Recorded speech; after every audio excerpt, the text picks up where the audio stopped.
রবিবাসরীয় vote প্রচার দিয়ে পুরোপুরি জনসংযোগে নেমে পড়লেন জয়নগর বিধানসভার জাতীয় কংগ্রেসের প্রার্থী তাপস কুমার বৈদ্য। রবিবার সকালে জয়নগর মজিলপুর টাউন কংগ্রেসের দলীয় অফিস থেকে কর্মীবৃন্দদের নিয়ে পায়ে হেঁটে সাধারণ মানুষের সাথে কথা বলেন প্রার্থী। এরপর মজিলপুর দত্তবাজারে বিপ্লবী কানাইলাল ভট্টাচার্যের মূর্তিতে মালা দেন প্রার্থী। তারপরে দত্তবাজারের সবজি ও মাছ বাজারে ও দোকানে ঢুকে জনসংযোগ সারলেন।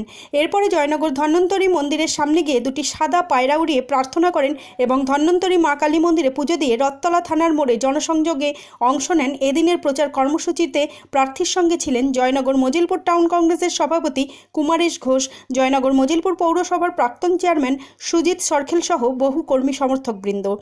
এদিন প্রচারে অংশ নেয় রনপা। এদিনের প্রচারের ফাঁকে প্রার্থী জেতার ব্যাপারে আশাবাদী বলে জানালেন। জয়নগর থেকে উজ্জ্বল বন্দ্যোপাধ্যায়ের রিপোর্ট, গাঙ্গেয় সুন্দরবন বার্তা।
রবিবাসরে প্রচারের মধ্যে দিয়ে জয়নগরে আপনারা প্রচার শুরু করলেন, কেমন বুঝছেন এবারে জয়নগর বিধানসভা? আমরা টাইম টু টাইম চেঞ্জ হচ্ছে যে সমর্থন বা আমাদের যে বাইরের যে জনসাধারণ আছে তাদের সমর্থন আস্তে আস্তে আস্তে আস্তে গ্রো করছে।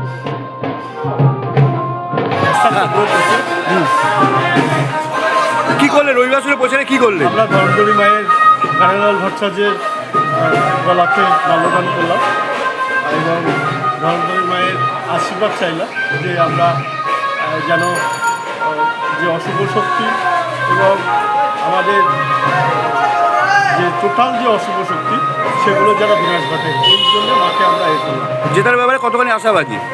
এটা ব্যাপারে আমরা মোটামুটি আস্তে আস্তে এটা টাইম টু টাইম গ্রো করে। ভোটের ব্যাপারটা হচ্ছে একটা ভোট উৎসব, ফলে time to time. Joynagar Majilpur পৌরসভা এলাকা যেটা হচ্ছে বহুদিনের কংগ্রেসের ঘাঁটি, সেই এলাকা দিয়ে প্রচার শুরু করলে কতখানি আশাবাদী? এটা শহর কেন্দ্রিক সভ্যতা যেখানে হয় তার পাশাপাশি জায়গাতে ছড়িয়ে পড়ে, ফলে শহরের যে আমরা এই শুরু করলাম এটা পাশের লোক ফিল করে এবং এখানে কৃষ্টি সংস্কৃতিযুক্ত মানুষরা বেশি থাকেন, গ্রামের মধ্যেও থাকেন, ফলে এই যে মেলবন্ধন এটা ঘটবে আশা করা যায়।